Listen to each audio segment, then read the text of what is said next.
모세는 120살까지 살았습니다. 모세의 인생은 크게 3등분이 될 수가 있습니다. 왕자로서 40년, 목자로서 40년, 지도자로서 40년, 그렇게 120년을 살았습니다. 모세가 장성하였을 때 11절에 보면 모세가 장성한 후에 40세 때죠. 그는 자기 형제들에게 나가서 형제들의 상황을 살펴보고자 했습니다. 그때는 모세가 이미 애굽의 모든 학문을 다 배웠을 때였습니다. 애굽의 왕자였고 장군이었고 지도자였습니다. 인격적으로, 지적으로 또 육체적으로도 최고의 능력을 발휘할 때였습니다. 그는 자기 인생의 최고의 시절에 아주 중요한 결단을 하나 내리게 됩니다. 그것은 자기 동족을 돌보고자 하는 것이었습니다. 그는 동족을 불쌍히 여겼고 또 그러다 보니까 동족을 학대하는 애굽 사람을 쳐 죽이게 되었습니다. 그리고 다음 날은 두 히브리인이 서로 싸우는 것을 보고 그 사이에 들어가서 중재하고자 했습니다. 동족들에게 지도자로 인정받고자 했기 때문이었습니다. 그러나 히브리 사람들은 모세를 지도자로 인정하지 않았습니다. 결국 모세의 시도는 실패가 되었고 도망자가 되었습니다. 모세는 무엇을 잘했고 무엇을 실수했을까요? 우리는 모세를 통하여서 많은 것들을 배울 수 있습니다. 모세는 분명히 자기가 히브리인이라는 것을 알았습니다. 어렸을 때 자기의 친어머니의 젖을 먹으면서 그렇게 배웠을 것입니다. 모세의 어머니는 유모 역할을 했기 때문에 모세에게 젖을 주었을 뿐만 아니라 모세가 어린 시절 양육도 맡아서 했을 것입니다. 그러면서 어린 모세를 키우면서 그 모세가 히브리인이라는 것, 또 하나님께서 히브리 민족을 구원하실 큰 계획을 갖고 계시다는 것도 알려주었을 것입니다. 바로의 공주가 히브리인의 아기를 키운다는 것은 모두가 다 알고 있는 사실이었습니다. 모세도 분명히 그 사실을 알았습니다. 그리고 자기가 속한 도대체 이 히브리 민족은 어떤 민족인가 하고 아마 뒷조사도 하지 않았을까 생각이 됩니다. 그가 비록 애굽의 학술과 언어, 문화를 배우고 왕궁의 모든 진미를 먹는다 할지라도 그의 몸속에 흐르는 것은 히브리인의 피였습니다. 누구보다 그 자신이 그 사실을 잘 알았습니다. 그러나 그 자신이 원하기만 한다면 그는 얼마든지 히브리인으로서의 정체성을 버리고 애굽인으로서 왕의 아들로서 살 수가 있었습니다. 40세까지 모세는 그렇게 살았습니다.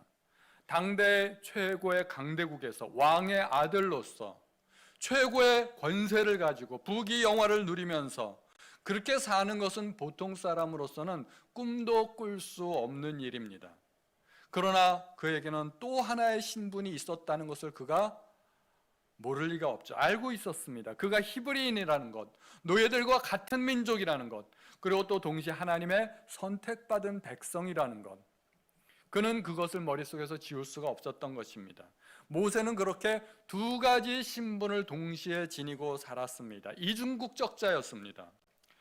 모세는 히브리인으로서의 그의 신분을 버리지 않았습니다.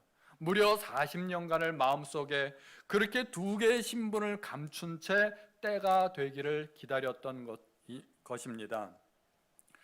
비단 모세뿐만 아니라 이 세상을 살아가는 모든 그리스도인, 우리들도 사실은 이중국적자입니다. 우리는 대한민국에 속한 대한민국 사람들입니다. 그러나 동시에 하나님 나라에 소속된 하나님의 백성이라는 사실을 절대 잊으면 안 됩니다. 그런데 우리가 이 세상을 살다 보면 같은 세상 사람들과 같은 문화 속에서 같은 언어를 사용하고 같은 삶의 방식으로 살다 보니까 하나님 나라의 정체성을 잃어버리고 세상 사람들과 똑같은 목적으로 똑같은 방법으로 살아가게 됩니다. 내가 누구인지를 잊어버리는 겁니다. 부귀영화를 누리면서 성공을 꿈꾸고 행복하게 사는 것이 인생의 목표가 되어버리고 또 꿈을 이루기 위해서 세상 사람들과 치열한 경쟁을 하며 똑같은 모습으로 살아가게 됩니다. 그러나 우리는 하나님 나라의 백성이라는 사실을 잠시도 잊으시면 안 됩니다. 나는 누구인가? 나는 왜 이 세상에 존재하는가? 나의 인생의 목적은 무엇인가? 우리는 우리 자신의 정체성을 분명히 해야 됩니다. 미운 오리 새끼처럼 세상 가운데 섞여 살지라도 결코 우리는 오리 새끼가 아니라는 사실을 분명히 알아야만 하는 것입니다. 우리는 누구인가? 베드로 사도는 이렇게 이야기하고 있습니다. 너희는 택하신 족속이요 왕 같은 제사장들이요 거룩한 나라요 그의 소유가 된 백성이니 이는 너희를 불러 어두운 가운데서 불러내어 그의 기이한 빛에 들어가게 하신 이의 아름다운 덕을 선포하게 하려 하심이라. 우리의 정체성을 밝혀주고 우리의 사명을 밝혀주는 말입니다. 우리의 진정한 정체성은 하나님 나라의 백성입니다. 바울도 빌립보서 3장 20절에 이렇게 말하고 있습니다. 그러나 우리의 시민권은 하늘에 있는지라 거기로부터 구원하는 자 곧 주 예수 그리스도를 기다린다고 말합니다. 이 편지를 썼던 바울은 로마 시민권을 가진 사람이었습니다. 로마 시민권만 있으면 로마 제국 어디를 가든지 특별한 대우를 받을 수 있었습니다. 그 시민권 한 장으로 남들이 누릴 수 없는 그 특혜를 받을 수 있었던 것입니다. 그러나 바울은 자기가 가진 그 모든 특권과 로마 시민권을 쓰레기와 같이 내던져 버리고 하늘에 속한 시민권을 소망하였던 사람입니다. 모세는 자기가 가진 두 개의 정체성 중에서 하나를 선택해야만 했습니다. 언제까지나 두 개의 정체성을 가지고 살아갈 수는 없었습니다. 애굽의 왕자이면서 노예들의 지도자가 동시에 될 수는 없었다는 것입니다. 그는 완전한 애굽 사람이 되든가 차라리 히브리 사람으로 돌아가든가 둘 중에 하나를 선택해야만 했습니다. 히브리 민족은 애굽에서 비록 노예 생활을 하고는 있지만 그들은 수백 년 전에 그들의 조상 아브라함에게 하나님께서 주신 약속을 분명히 기억하고 있었습니다. 언젠가는 하나님께서 그들을 구출해 주실 것이라는 것을 막연하게나마 믿고 있었던 것입니다. 모세는 그 주인공이 자기라고 믿었습니다. 왜냐하면 누군가가 지도자가 되어 이 노예들의 삶을 구해줄 수가 있어야 되는데 노예들 가운데서는 아무도 그런 지도자가 나올 수가 없었기 때문이었습니다. 아브라함 때부터 지금까지 거의 한 600년간을 전해져 내려오는 그 전설과 같은 이야기, 그 전설의 주인공이 된다는 것은 얼마나 짜릿하고 또 긴장되고 또 흥미진진한 일이겠습니까? 그러나 그 일을 위해서는 애굽의 왕자라는 자기의 신분을 포기해야만 했던 것입니다. 왕자로서 누릴 수 있는 모든 부귀 영화를 포기하는 것입니다. 결국 그는 애굽의 모든 왕제의 지위를 포기하고 하나님의 백성이 되기를 결단합니다. 그 길은 고난의 길이고 또 위험한 길이고 또 멀고 험난한 길이었습니다. 그것은 애굽에 대한 반역이고 목숨을 걸어야 했던 일입니다. 애굽 사람 하나 쳐 죽이고서도 그 쫓겨 도망가는 신세가 되었는데 만약에 노예들의 지도자가 된다면 얼마나 위험한 일이겠습니까? 그럼에도 불구하고 그가 그 길을 선택한 것은 오직 믿음 때문이었습니다. 히브리서는 모세의 이 위대한 믿음에 대해서 이렇게 이야기합니다. 믿음으로 모세는 장성하여 바로의 공주의 아들이라 칭함받기를 거절하고 도리어 하나님의 백성과 함께 고난받기를 잠시 죄악의 낙을 누리는 것보다 더 좋아하고 그리스도를 위하여 받는 수모를 애굽의 모든 보화보다 더 큰 재물로 여겼으니 이는 상 주심을 바라봄이라고 이야기했습니다. 모세가 무엇인가 하나를 선택하기 위해서는 다른 하나를 버려야만 했습니다. 선택과 포기는 사실은 같은 말입니다. 하나를 선택한다는 것은 하나를 포기하는 것입니다. 큰 것을 선택하고 작은 것을 버려야 합니다. 이것은 지극히 당연한 사실 같지만 사실은 그것이 큰 믿음입니다. 우리가 하나님의 나라를 쉽게 선택하지 못하는 것은 하나님 나라의 그 큰 영광과 지극히 크심을 잘 알지 못하기 때문입니다. 모세는 그것을 분명히 알았습니다. 모세가 위험을 감수했던 것은 영원한 하나님 나라에서 받을 수 있는 그 크고 위대한 상급 때문이었습니다. 그가 비록 애굽의 왕자였지만 그것은 잠시 죄악의 낙을 누리는 것에 불과했다는 것을 모세는 분명히 알았습니다. 모세는 잠깐뿐인 이 세상보다 영원한 하나님의 나라에 소망을 두었습니다. 시편 90편 10절에 우리의 연수가 70이요 강건하면 80이라도 그 연수의 자랑은 수고와 슬픔뿐이요 신속히 가니 우리가 날아가나이다. 이 19절이 체감이 되려면 세월을 좀 살아봐야 합니다. 젊은 사람들은 이 시편이 이해가 안 됩니다. 우리가 남은 세월을 볼 때는 길어 보이고 지나간 세월을 돌이켜보면 짧아 보이지 않습니까? 그래서 연세가 좀 드신 분들은 이 말이 맞지. 근데 나이가 아직 창창한 앞길이 구말리 같은 우리 청소년들, 청년들은 정말 그럴까? 그런 생각이 들 수도 있습니다.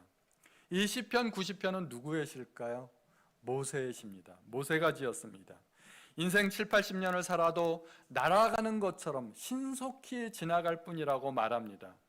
만약에 모세가 애굽의 왕자로서 영원히 살 수만 있다면 굳이 자기가 노예들의 지도자, 민족의 지도자가 되지 않아도 될 것이라고 생각했을 것입니다. 아마 그런 선택은 안 했을 수도 있다고 생각이 됩니다. 그러나 애굽의 모든 부귀영화를 평생을 누린다 할지라도 그것은 영원한 하나님의 나라에 비하면 그것은 잠시 스쳐 지나가는 바람과 같을 뿐이라는 것을 모세는 분명히 알았던 것입니다. 우리의 소망은 어디에 있나요? 7, 80년간을 호강하자고 한 번뿐인 우리의 인생을 허비하시겠습니까? 아니면 영원한 하나님의 나라를 보고 그 나라를 위해 준비하는 삶을 사시겠습니까? 우리는 살아가면서 매 순간순간을 선택하며 살아갑니다. 크고 중요한 선택도 있습니다. 우리의 인생을 좌우할 수 있는 그런 크고 중요한 선택도 있지만 작은 선택도 있습니다. 오늘 점심 때 뭐 먹을까? 뭐 그런 선택도 있지 않겠습니까? 우리가 세상 살아가면서 해야 할 중요한 선택 가운데 하나가 내가 세상 백성으로 살아갈 것인가 하나님의 백성으로 살아갈 것인가 하는 것에 관한 선택입니다. 이것은 정말 중요합니다. 세상 백성과 하나님의 백성은 살아가는 겉모습은 서로 비슷해 보일 수 있을지 모르지만 그러나 삶의 원칙은 대단히 다릅니다. 세상 백성은 자기를 기쁘게 하기 위해서 세상을 살아갑니다. 많은 것을 누리기 위해서, 성공하기 위해서, 행복하기 위해서 많이 벌려고 애씁니다. 그러나 하나님의 백성은 오직 하나님을 기쁘시게 하기 위해 살아갑니다. 그래서 중요한 신앙의 결단의 순간이 오면 전혀 다른 결정을 하게 되는 것입니다. 하나님의 백성들의 선택의 기준은 세상의 원칙이나 자기 원칙으로 결정하면 안 됩니다. 하나님의 기준이 무엇인지를 살펴봐야 됩니다. 하나님의 뜻은 무엇인가? 하나님의 원칙은 무엇인가? 하나님의 방법은 무엇인가? 그것을 살펴보고 결정해야 됩니다. 우리가 모세처럼 자기의 모든 지위를 헌신짝처럼 내던지고 어느 날 갑자기 선교사로 헌신하는 것만이 중요한 선택은 아닙니다. 물론 그러한 중요한 선택도 있지만 우리는 살아가면서 작은 선택까지도 하나님의 원칙에 따라서 결정해야 되는 그러한 선택을 해야 된다는 것입니다. 우리는 하나님의 백성이기 때문에 부정직한 삶을 버리고 정직한 삶을 선택해야 됩니다. 세상의 성공보다는 하나님의 나라를 위한 헌신과 희생을 선택해야 됩니다. 모세가 나이 40에 애굽의 왕자의 길을 포기하였듯이 우리도 언젠가는 이 세상에서 누릴 수 있는 세상 시민으로서의 모든 자격과 권리를 포기하고 하나님 나라의 백성으로서 고난받기를 선택할 수 있기를 축원드립니다. 그런데 모세는 아주 훌륭한 결정을 내렸고 시도했음에도 불구하고 사실은 실패했습니다. 이게 대단히 안타까운 일입니다. 우리는 그 원인을 알아야 됩니다. 모세가 나쁜 결정을 한 게 아닙니다. 하나님의 백성과 함께 고난받기로 결정하고 위대한 선택을 했음에도 불구하고 안타깝게도 모세는 실패했습니다. 왜 실패했을까요? 모세의 방법에 문제가 있었던 것입니다. 그 결과 그의 위대한 결단과 헌신이 수포가 되었습니다. 그는 어이없는 실패자가 되었던 것입니다. 무엇이 잘못되었을까요? 그는 너무 성급했습니다. 또 한편으로 너무 능력이 많았습니다. 그는 자신만만했습니다. 그는 자기가 결정한 일을 충분히 해낼 수 있으리라 믿었던 것입니다. 그래서 그에게는 하나님의 도움이 전혀 필요가 없었습니다. 그는 하나님을 도우려 했지 하나님의 도우심이 내게 필요하다는 생각을 전혀 할 수가 없었던 것입니다. 능력이 많다는 것이 단점이 될까요? 그렇지는 않을 것입니다. 능력이 많다는 것은 얼마든지 좋은 일입니다. 그런데 문제는 아무리 능력 많아도 그 능력 가지고 하나님의 일을 감당할 수가 없다는 것입니다. 하나님의 일은 영적인 문제이기 때문에 세상의 능력 가지고 내 능력 가지고 안 되는 경우가 많습니다.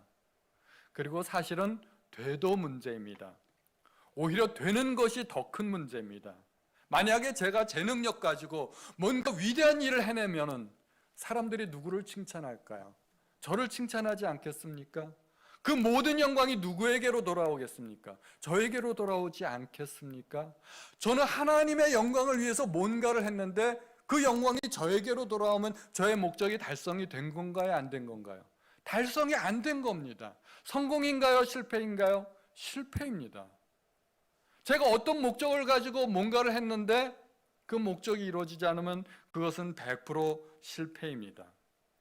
단순히 실패가 아니라 그것은 사실은 굉장히 큰 죄가 될 수가 있습니다. 가장 아름다운 천사가 하나님의 영광을 가로채려 했다가 사탄이 된 것 아니겠습니까? 무서운 죄를 지은 것입니다. 그러므로 내 능력으로 하나님의 일을 한다는 것은 실패해도 문제, 성공하면 더 큰 문제, 이래도 문제, 저래도 문제가 되는 것입니다. 모세는 자기가 계획을 했고 그 계획을 이루기 위해서 치밀한 어떤 뭔가를 꾸몄고 그리고 그 일을 해낼 수 있을 것이라 믿었습니다. 따라서 아무런 하나님의 도움도 지시도 필요 없었습니다. 그것은 영적인 지도자들에게는 매우 치명적인 약점이 될 수 있습니다. 모세는 그 약점을 보완해야만 했습니다. 그리고 그것을 배우는데 40년이 더 걸렸습니다. 모세의 첫 40년은 왕궁에서 능력을 키우는 데 보냈습니다. 그리고 그 큰 능력이 있음에도 불구하고 그 능력을 의지하지 않는 법을 배우기 위해서 광야에서 또 40년을 보내야만 했던 것입니다. 이 기간으로 보면 능력을 갖추는 데 걸리는 기간이나 그 능력을 포기하는 데 걸리는 기간이나 거의 같다는 것을 우리가 알게 됩니다. 그런데 우리의 관심은 어디에 있어요? 우리의 관심은 오로지 어떻게 하면 내가 더 능력 있는 사람이 될까? 많은 사람들이 능력을 갖추는 데만 자기의 모든 시간을 다 보냅니다. 많은 책을 읽기도 하고 학위를 따야 하고 무슨 코스를 마치고 세미나를 듣고, 그러나 그에 못지않게 오히려 더 중요한 것은 하나님의 능력을 의지하는 법을 배워야 됩니다. 이것은 오직 실패를 통해서만 배울 수 있습니다. 그런데 한번 그 능력을 갖추게 되면 진짜 능력자가 됩니다. 그것이 참 능력입니다. 40년이 지나고 모세는 하나님에 의해서 자유자재로 다루어질 수 있는 그런 사람이 되었습니다. 그리고 하나님에 의해서 쓰임받게 되는 것입니다. 바울은 내게 능력 주시는 자 안에서 내가 능치 못할 것이 없다고 이야기했습니다. 바울은 자기에게 능력이 있고 없고는 전혀 문제가 되지 않았습니다. 왜냐하면 능력은 오직 하나님께로부터 오는 것이기 때문입니다. 오히려 바울은 자기에게 유익하던 것을 오히려 다 해로 여기고 배설물처럼 그렇게 여기겠다고 말을 했습니다. 다 버리겠다는 것입니다. 바울은 스스로 약해질 수 있었던 참으로 위대한 사람이었습니다. 모세가 실패했던 것은 단순히 그뿐만이 아니었습니다. 굉장히 중요한 원인이 있었습니다. 그것은 옳지 않은 방법이었습니다. 모세가 시도했던 방법은 폭력과 반란을 통한 무력 충돌이었습니다. 애굽 왕이 두려워했던 바로 그것입니다. 애굽 왕이 두려워했던 것이 있죠. 출애굽기 1장 10절에 두렵건대 그들이 더 많게 되면 전쟁이 일어날 때 우리의 대적과 합하여 우리와 싸우고 이 땅에서 나갈까 하노라. 만약에 노예들이 숫자가 많아지면 그들은 언제든지 잠재력을 갖고 있는 겁니다. 큰 힘을 갖고 있는 것이기 때문에 그 힘을 통해서 언제든지 무력 행사를 할 수가 있다는 것입니다. 애굽은 나일강을 끼고 그 삼각주의 비옥한 토지를 갖고 있었기 때문에 아주 풍요로운 문화를 이룰 수가 있었습니다. 주변의 많은 국가들이 그 나일강과 삼각주를 부러워하고 탐내고 호시탐탐 애굽을 쳐들어오고자 했습니다. 그래서 그 전쟁이 일어날 기회를 틈타서 반란을 일으키면 쉽게, 모든 군인들이 외적을 방비할 때 내부에서 반란을 일으키면 쉽게 정부가 무너질 수 있다는 것입니다. 그래서 애굽 왕은 노예들의 숫자가 너무 많아지자 노예들의 반란을 두려워하여 산의 아이들을 다 죽이고자 했던 것입니다. 그리고 히브리인들의 숫자가 충분히 많아지자 모세가 바로 그것을 시도했던 것입니다. 그래서 폭력을 사용했습니다. 모세가 했던 일을 사도행전에서 이렇게 또 반복해서 보고하고 있습니다. 7장 24절에 한 사람이 원통한 일을 당함을 보고 보호하여 압제받는 자를 위하여 원수를 갚아 애굽 사람을 쳐 죽이니라. 동포를 구하기 위해 사람을 쳐 죽였습니다. 그리고 암매장했습니다. 이게 하나님의 방법일까요? 하나님의 일은 그렇게 이루어지는 것이 아닙니다. 폭력을 통하여 유토피아를 이루려는 생각은 공산주의 혁명이나 그렇게 하는 것입니다. 하나님의 나라는 절대 그렇게 이루어지는 것이 아닙니다. 더군다나 하나님께서는 단지 이스라엘 백성을 구원하는 것만이 목적이 아니라 그들을 구원하면서 그들에게 특별한 어떤 의식을 주고자 했었습니다. 이것이 중요합니다. 그것이 바로 유월절과 홍해 사건입니다. 하나님은 폭력이 아닌 어린 양의 피로써 백성을 구원하고자 하셨던 것입니다. 그리고 그들로 하여금 홍해를 건너가게 하고자 하셨습니다. 홍해는 이스라엘 백성들이 쫓아오는 그 애굽 군대를 피해 도망하다가 만난 막다른 골목이 아닙니다. 막다른 골목을 만났기 때문에 할 수 없이 홍해길을 하나님께서 열어주신 것이 아니라 하나님은 처음부터 이스라엘 백성을 홍해길로 인도하셨던 것입니다. 유월절 어린 양의 피는 십자가 사건을 우리에게 보여줍니다. 그리고 홍해는 민족적인 세례를 보여줍니다. 고린도전서 10장에서 바울은 이 사건을 이렇게 해석합니다. 형제들아, 나는 너희가 알지 못하기를 원하지 아니하노니 우리 조상들이 다 구름 아래에 있고 바다 가운데로 지나며 모세에게 속하여 다 구름과 바다에서 세례를 받았다고 이야기합니다. 이스라엘 민족은 어린 양의 피로 구원받았습니다. 그리고 홍해 물속으로 들어갔다가 저쪽에서 올라왔습니다. 구원과 세례의식입니다. 이 유월절과 홍해 사건은 모세가 100번을 죽었다 깨나도 할 수 없는 일입니다. 모세가 아무리 큰 능력이 있어도 모세가 할 수 없는 일입니다. 그러므로 모세의 시도는 실패할 수밖에 없었고 성공해도 실패가 되는 가능성 0%의 그런 사건이었던 것입니다. 우리는 이 유월절과 홍해 사건을 잘 알아야 됩니다.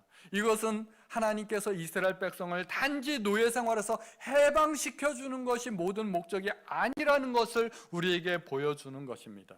우리가 어떻게 하나님의 백성이 되는지를 알려주는 영적인 비밀이 담겨져 있는 사건입니다. 오직 십자가에 달리신 어린 양의 피로서만 구원받을 수 있습니다. 그리고 구원받은 성도는 그리스도와 함께 죽고 다시 사는 세례 의식을 받아야 된다는 것입니다. 모세로서는 상상도 할 수 없는 일입니다. 그러므로 우리는 주의 일을 할 때 나의 생각과 나의 계획을 포기하고 하나님의 뜻은 어디에 있는지, 하나님의 방법은 어디에 있는지 이것을 가장 먼저 살펴봐야 되는 것입니다. 다 알지 못해도, 지금은 다 몰라도 시간이 지나면 나중에 깨닫게 된다는 것입니다. 또 모세는 자기가 애굽 사람을 쳐 죽이고 백성들 사이에 자기가 중재자로 나서기 시작하면 백성들이 자기를 지도자로 인정해 줄 알았습니다. 그런데 그것은 모세 혼자만의 착각이었던 것입니다. 또 이것에 대해서 사도행전에서는 이렇게 해석하고 있습니다. 그는 그의 형제들이 하나님께서 자기의 손을 통하여 구원해 주시는 것을 깨달으리라고 생각하였으나 그들이 깨닫지 못하였더라. 백성들은 아직도 모르고 있습니다. 모세의 의도는 좋았지만 혼자서 김칫국만 마신 것입니다. 좋은 의도만 가지고는 충분하지 않다는 것입니다. 모세는 백성들에게 인정받는 것을 중요하게 생각했습니다. 그런데 하나님께로부터 인정받는 것에 대해서는 조금도 생각을 못한 것입니다. 영적인 지도자는 백성들의 인정이 중요한 것이 아니라 하나님으로부터 보내심을 받았다는 것이 굉장히 중요합니다.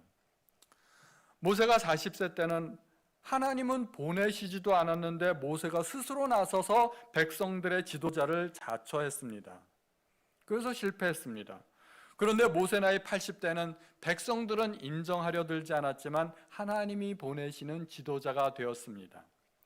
결국 성공했습니다. 바울도 사람보다는 하나님을 기쁘시게 하겠다고 말합니다. 갈라디아서 1장 10절에 이제 내가 사람들에게 좋게 하랴 하나님께 좋게 하랴 사람들에게 기쁨을 구하랴 내가 지금까지 사람들의 기쁨을 구하였다면 그리스도의 종이 아니니라고 고백하고 있습니다. 우리는 사람들에게 인정받기보다는 하나님께 인정받는 사람들이 되어야 됩니다. 모세는 사람들에게 인정받으려다가 하나님께도 인정받지 못했지만 하나님께 인정받게 되니까 나중에 사람들에게도 인정받는 지도자가 되었습니다. 모세는 지금까지도 이스라엘 민족의 가장 위대한 지도자로 손꼽힙니다. 두 사람 꼽으라고 하면 모세와 다윗, 한 사람 꼽으라고 하면 어떤 사람은 모세, 어떤 사람은 다윗인데 모세를 더 많이 꼽습니다. 그 지도자가 탄생한 것은 물론 하나님의 섭리도 있었지만 모세 자신의 믿음과 헌신도 있었습니다. 모세가 왕자였음에도 불구하고 애굽에서 결혼도 하지 않고 뭔가 큰 뜻을 이루기 위해 40년간을 벌러왔었습니다. 모세가 미디안 땅으로 도망가자마자 한 일이 바로 결혼 아니겠습니까? 자기가 왕자인데 뭐 신부감이 없었겠습니까? 그런데 모세는 40년간을 결혼도 안 하고 가족이 있으면 뭔가 위대한 일을 시도하는데 아무래도 장애가 되지 않겠습니까? 그래서 제 생각에는 의도적으로 결혼을 안 했던 것 같아요. 그렇게 위대한 시도를 했는데 결국은 실패했습니다. 아무것도 이루지 못한 채 한때는 썸바디였었는데 결국은 노바디가 되고 말았습니다.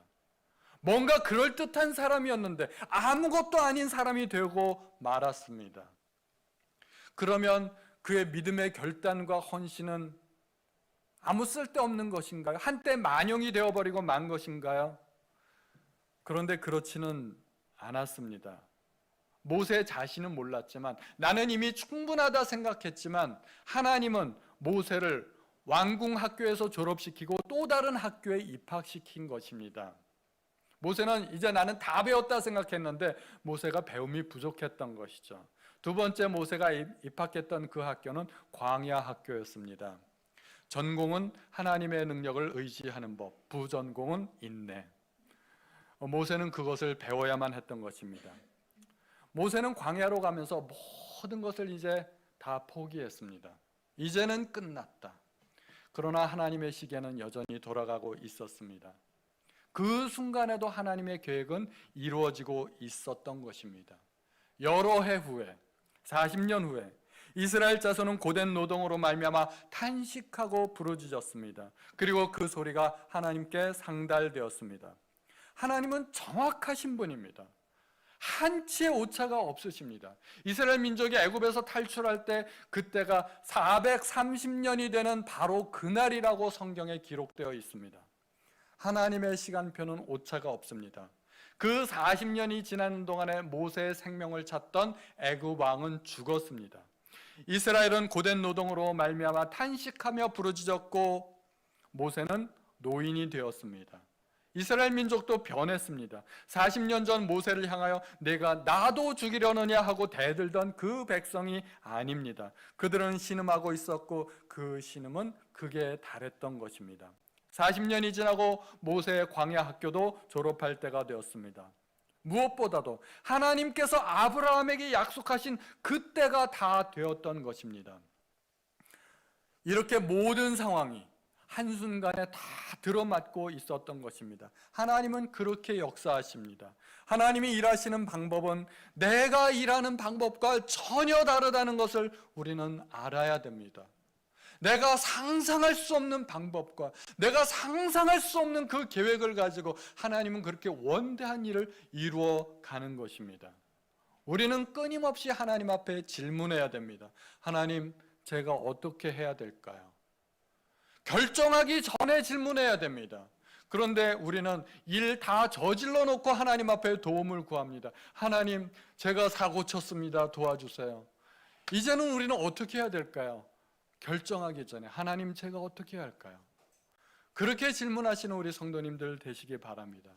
모세는 비록 실수했지만 그러나 하나님의 시계는 여전히 돌아가고 있다는 사실을 기억하면서 우리 역시 희망을 가질만 합니다. 내 인생은 실패자처럼 보이지만 그러나 그 실패를 통해서도 하나님이 위대한 일을 이루어 가시고 있다는 사실을 기억하시기 바랍니다.